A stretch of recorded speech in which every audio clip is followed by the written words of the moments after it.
소, 돼지, 개, 닭 등의 동물은 털이 많은데 왜 인간의 몸에는 털이 거의 없는 것일까? 원초적 비밀을 밝힌다.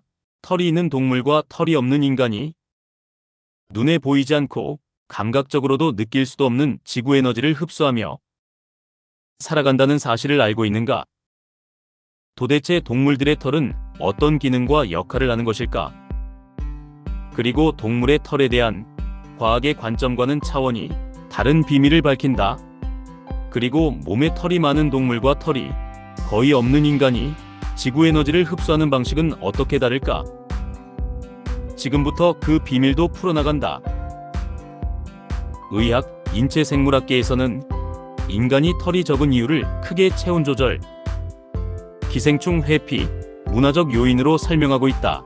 그리고 동물 털에 대한 인류과학계의 시각은 겨울철 동물 털의 주요 기능을 보온, 단열, 방수, 방풍, 위장, 보호, 피부 보호 등의 기능적 역할로만 보고 그렇게 단정하고 있는 현실인 것 같다. 털의 기능을 보온, 단열, 위장, 촉감 등 겉으로 드러나는 차원까지만 규정해버린 것 같다. 하지만 맞는 말이기도 하다. 인간의 땀은 단순한 체온 조절 도구만이 아니다. 소금기가 섞인 수분막은 피부 표면에 전도성을 부여해 대기 중에 전자기적 에너지를 흡수할 수 있는 매개체가 된다. 털이 있는 야생 짐승들은 땀이 없어 피부 표면에 그런 수분막이 형성되지 않기 때문에 대신 털을 통한 마찰로 얻은 전자입자, 즉 지구의 에너지를 받아들인다.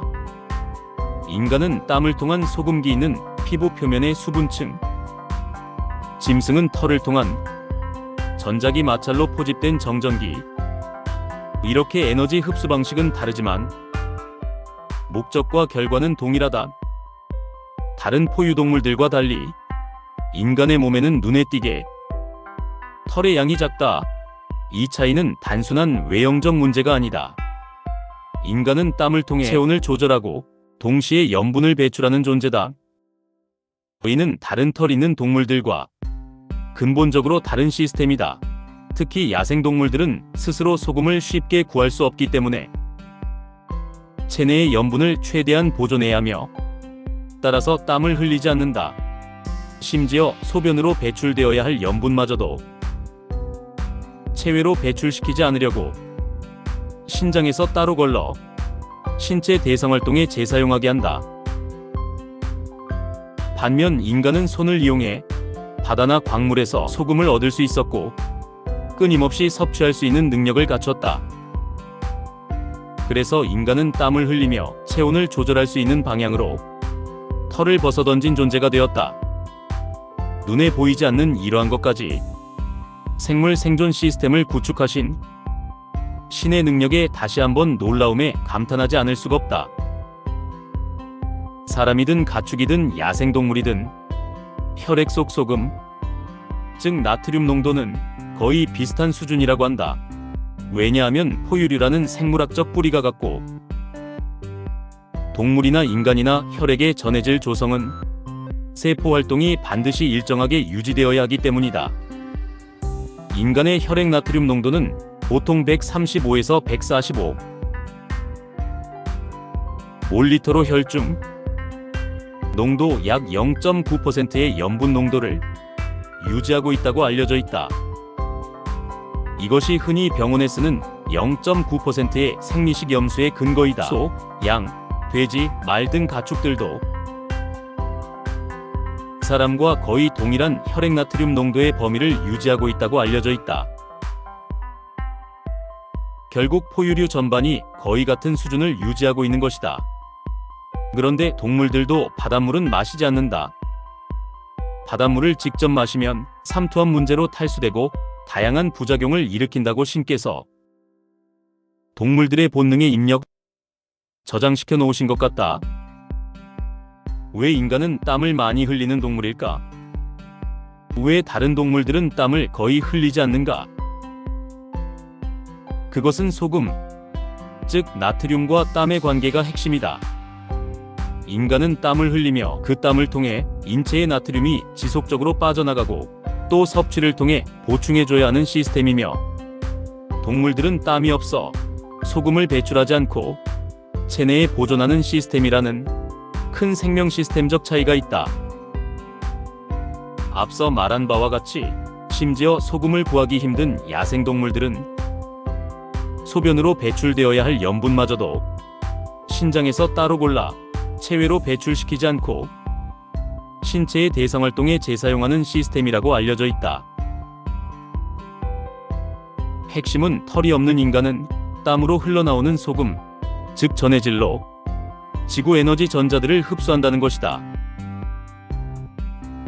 이로써 신의 의도적 설계, 핵심 관점을 엿볼 수 있다. 그것은 인간이 땀 속의 소금을 통해 외부 전자들을 흡수하고 보존하는 방식으로, 또 동물은 털의 마찰을 통해 외부 전자들을 흡수하는 방식으로, 결국 방식은 다르지만 목적과 결과는 동일한 생체 전기력 충전 유지에 있었던 것이다. 즉, 이것이 인간의 몸에는 털이 많이 자라지 않아도 되는 진짜 이유였던 것이다. 그러나 야생동물은 자연 환경에서 소금을 충분히 얻기 어려우므로 생체 대사에 필수적인 몸속 소금을 최대한 보존하는 시스템이 필요했던 것이고, 그로써 인간처럼 땀으로 소금을 배출해버리면 안 되었기 때문이다. 그로써 동물은 털의 마찰을 통해 외부 전자 에너지를 포집, 충전해야만 하므로 신체에 많은 털이 필수였던 것이다. 인간은 소금을 스스로 생산, 섭취할 수 있으므로 털 대신 땀샘을 주셨고, 동물은 소금을 보존해야 하므로 땀샘 대신 털을 주신 것이다.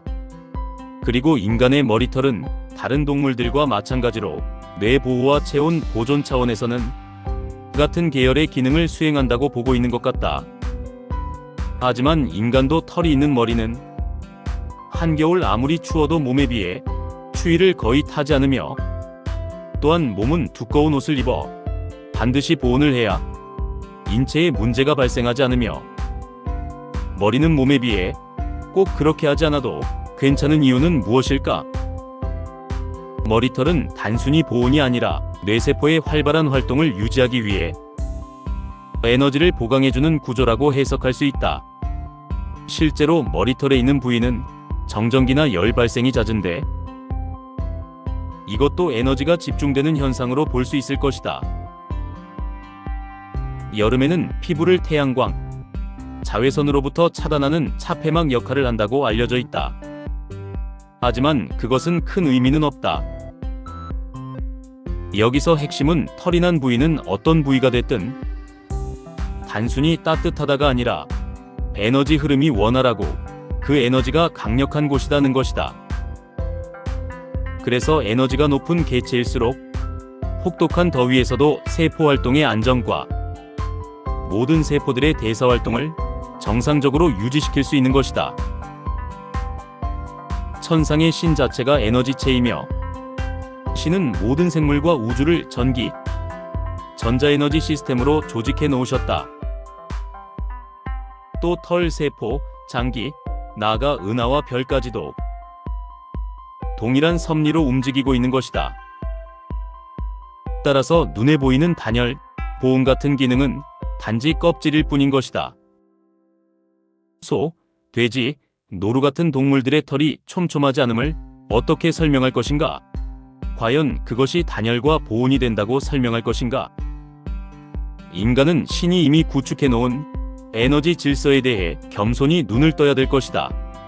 그래서 이것은 진화론적 단순 해석으로는 설명되지 않는 이유이다. 지구는 거대한 자기장 속에 있고, 그 자기장은 끊임없이 전자들을 흘려보내고 있으며, 털은 털끼리 부딪힘으로써 마찰을 일으킴으로써 지구 전자기장 속에 있는 전자 입자들을 끌어모아 극한 추위나 극한 더위로 인한 털이 있는 동물들이 신체의 전기 에너지, 전자 에너지를 포집시켜서 털이 있는 동물들의 극한 추위나 극한 더위로 인해 기력이 떨어진 상태인 동물들의 에너지 기력을 상승시키는 역할과 기능을 하는 것이다.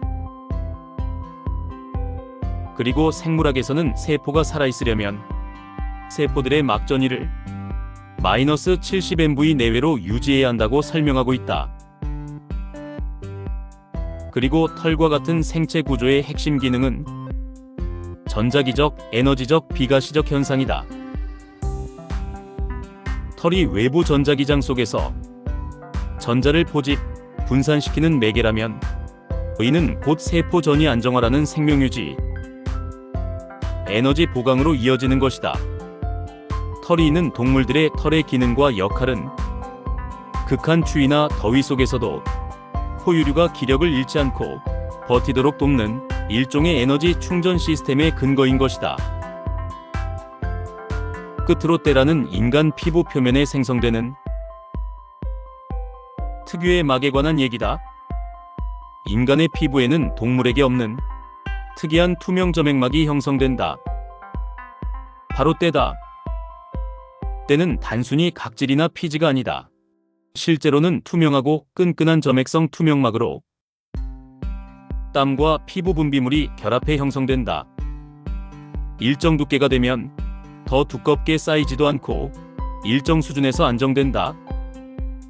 이 막은 수분의 과도한 증발을 막고 피부의 전기, 전도성을 유지하는 일종의 기능성 보호막이다.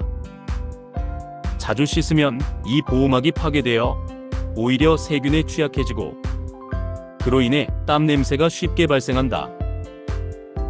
그러나 일정 기간 씻지 않으면 오히려 몸에서 냄새가 사라지고 안정된 상태에 이른다.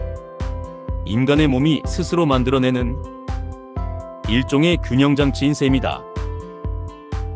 그래서 특히 기력 없는 노인들의 경우는 너무 자주 씻는 것은 그렇게 좋은 것만은 아닌 이유이다. 구독 눌러주시고 복 많이 받으세요.